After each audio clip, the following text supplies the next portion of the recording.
उत्कृष्ट कार्य करने हेतु ऑफिसर को भारत सरकार द्वारा लोक प्रशासन में उनकी उत्कृष्टता के लिए प्रधानमंत्री पुरस्कार से सम्मानित किया गया। छत्तीसगढ़ को मुख्यमंत्री का पदभार संभालने के साथ ही ऑफिसर छत्तीसगढ़ को विकास के शिखर पर पहुंचाने के लिए कटिबद्ध है।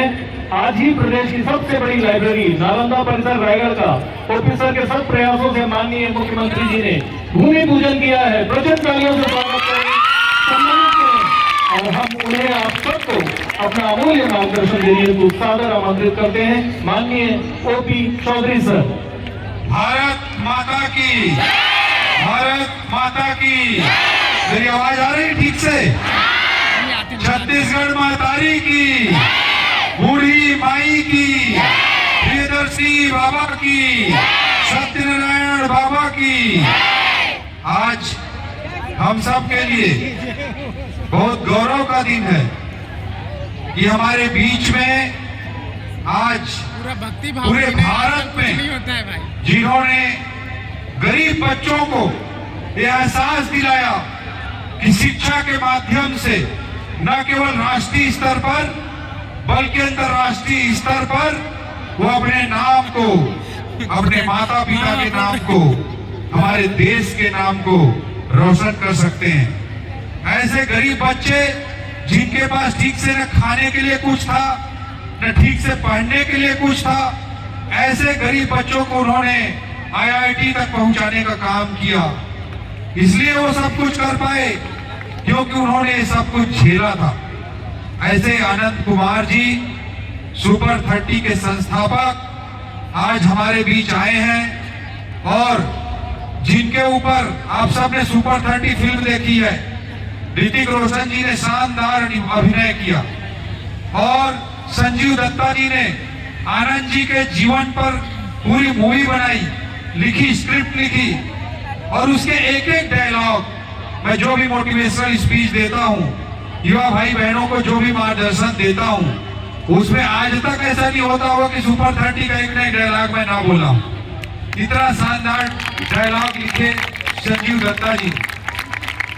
आज वही आनंद जी हमारे बीच आए हुए हैं। मैं चाहूंगा हमारे रायगढ़ के युवा भाई बहनों से कि जोरदार तालियों के साथ आप सभी आनंद जी का अभिनंदन करें, आनंद जी का स्वागत करें। आज का दिन हमारे रायगढ़ के इतिहास में स्वर्णिम अक्षरों में लिखा जाएगा। आज आनंद जी का एक तरफ यह कार्यक्रम हो रहा है और चंद घंटों पहले, बड़ी मुश्किल से 1 घंटा पहले ही हमारे प्रदेश के मुख्यमंत्री जी विष्णुदेव साय जी के कर कमलों से हमारे रायगढ़ में आज प्रदेश के सबसे बड़े नालंदा परिसर का भूमि पूजन हुआ है।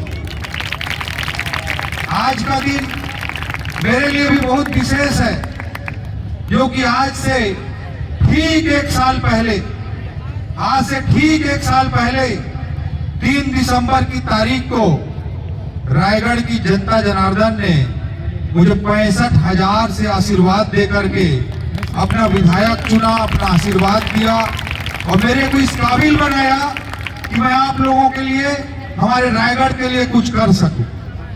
आज के दिन को हम पूरे प्रदेश में जनादेश दिवस के रूप में मना रहे हैं और आज ही के दिन काउंटिंग हुई थी और आप लोगों ने मुझे आशीर्वाद दिया था, आपके माता पिता लोगों ने मुझे आशीर्वाद दिया। इसलिए भी आज का दिन मेरे लिए बहुत महत्वपूर्ण है। जब ये दिन थी तो लोगों ने कहा कि 3 दिसंबर को कुछ होना चाहिए, कुछ बड़ा करना चाहिए। तो मेरे दिमाग में आया कि चुनाव तो आते रहेंगे, जाते रहेंगे, सरकारें आती रहेंगी, जाती रहेंगी, लेकिन हमारे रायगढ़ के समाज के लिए, हमारे रायगढ़ के लोगों के लिए, हमारे रायगढ़ की आने वाली पीढ़ी के लिए, रायगढ़ के मेरे युवा भाई बहनों के लिए ये दिन समर्पित होना चाहिए। ये मेरे दिमाग में विचार है और इसलिए मैंने तय किया कि आनंद जी का आज एक कार्यक्रम होना चाहिए। दूसरी ओर नालंदा परिसर की हम सब ने आज स्थापना की है। नालंदा परिसर की स्थापना इसलिए की गई है क्योंकि नालंदा परिसर ज्ञान आधारित समाज का एक केंद्र होगा। आज की दुनिया, आज का भारत पूरी तरह से ज्ञान की दुनिया है।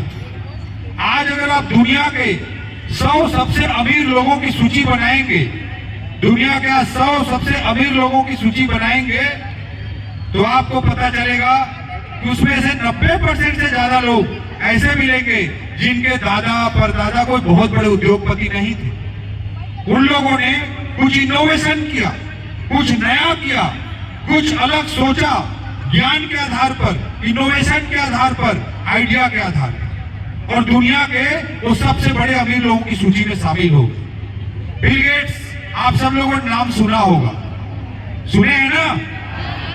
बिल गेट्स एक पॉइंट ऑफ टाइम पर दुनिया का सबसे रिचेस्ट आदमी रहा, दुनिया का सबसे रिचेस्ट आदमी रहा। अभी मैं कुछ दिन पहले दिल्ली के एयरपोर्ट में फंस गया था। दिल्ली के एयरपोर्ट में मैं जब गया तो वहां पर देखा कि पूरा मछली बाजार टाइप भीड़ भाड़ हल्ला हो रहा है। तो मैंने तुरंत पूछा क्या हो गया, तो लोगों ने बोला माइक्रोसॉफ्ट का सर्वर फेल हो गया है, इसलिए पूरे इंडिया का एयर ट्रैफिक सिस्टम, हवाई जहाज का सिस्टम रुक गया है, लोग कुछ टिकट ही बुक नहीं कर पा रहे हैं। अच्छा, मैंने फिर थोड़ी देर बाद मोबाइल देखा तो एक न्यूज पढ़ा कि चूंकि माइक्रोसॉफ्ट का सर्वर फेल हो गया है, इसलिए यूरोप का पूरा ट्रेन सिस्टम भी फेल हो गया है। फिर थोड़ी देर में एक न्यूज देखा कि माइक्रोसॉफ्ट का सर्वर में प्रॉब्लम आ गया है, इसलिए अमेरिका का पूरा बैंकिंग सिस्टम रुक गया है।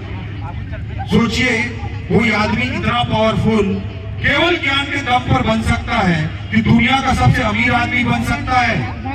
वो इस तरह की कंपनी डेवलप कर सकता है जिससे अमेरिका की बैंकिंग सिस्टम आधारित है, यूरोप की रेलवे सिस्टम आधारित है, भारत की एयर ट्रैफिक सिस्टम आधारित है। ये केवल और केवल ज्ञान के बल पर बना। और ज्ञान की जब हम बात करते हैं तो जरूरी नहीं कि वो केवल क्लास की शिक्षा हो। आज हमारे देश को, आज हमारे समाज को, आज हमारे शिक्षा व्यवस्था को इस जंजाल से थोड़ा बाहर आकर कुछ बड़ा सोचने की जरूरत है। आज आप देखेंगे कि हम लोग क्या करते हैं, मैं भी देखा हूँ अपने गांव में, मैं भी हमेशा देखता रहा कि गांव में क्या होता है, शहर में भी क्या होता है। हम 8वीं पढ़ लेते हैं, 10वीं पढ़ लेते हैं, 10वीं के बाद बोले हम पढ़त रहे गाँव में, देखा नहीं कि अब का पढ़वे तो 11वीं पढ़ा तो विषय लेवल आ गई, का विषय लेवे तो जोन मन सबसे ज्यादा नंबर पाए थे मतलब गणित दे दें, जोन मन